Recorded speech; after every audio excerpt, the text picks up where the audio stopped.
How to enable or disable OTP autofill on iPhone.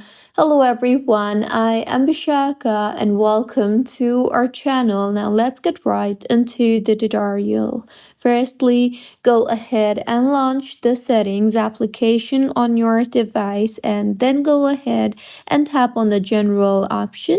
Here you will see the option for autofill and passwords. Tap on it, and now in order to enable autofill and passwords, toggle on the toggle button for autofill passwords and passkeys, and in order to disable autofill, go ahead and disable the toggle button for autofill passwords and passkeys.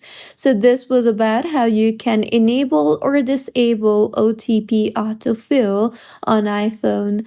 If you find this tutorial helpful, please like the video and do comment if you have any queries.